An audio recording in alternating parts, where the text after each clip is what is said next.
చిరంజీవి, బాలయ్యల మధ్య వివాదం అన్నటువంటిది ఒక సమస్య. పరిష్కారం అవ్వదు. అంటే పైకైతే ఇద్దరు స్నేహంగానే ఉంటారు. సైకలాజికల్ ఫీలింగ్ అయితే ఎక్కువగానే ఉంది. మొన్న ఎప్పుడైతే బాలయ్య అసెంబ్లీలో మాట్లాడటం గాని, ఆ తర్వాత చిరంజీవి దానికి కౌంటర్ ఇవ్వడం గాని, అట్లనేమి ఇద్దరు కొట్టుకోరు సినిమాల్లో లాగా. ఎవరి కూల్ వాళ్ళు మెయింటైన్ చేస్తారు.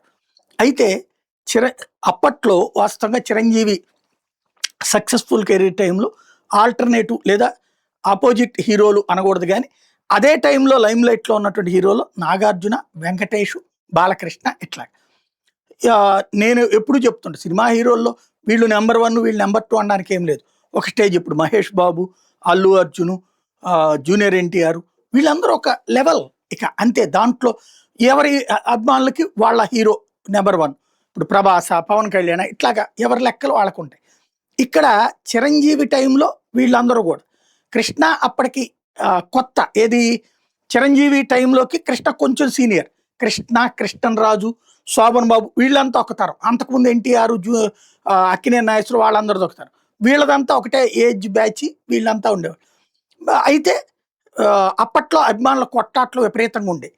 దాన్ని పరిష్కరిస్తూ వీళ్ళందరూ స్నేహపూర్వకంగా ఉంటూ గత 10, 15 ఏళ్ల నుంచి కనబడుతూ ఉన్నారు స్క్రీన్స్ మీదన.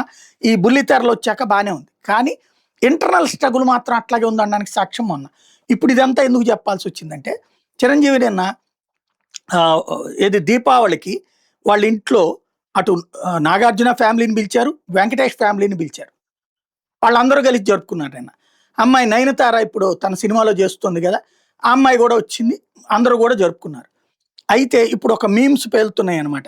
దీపావళి సందర్భంగా తెలుగు సీనియర్ హీరోలు 'బాలయ్య బాబు ఎక్కడ' అన్నటువంటి పాయింట్‌ని రైజ్ చేస్తూ ఒక మీమ్స్‌ని చేస్తున్నారు.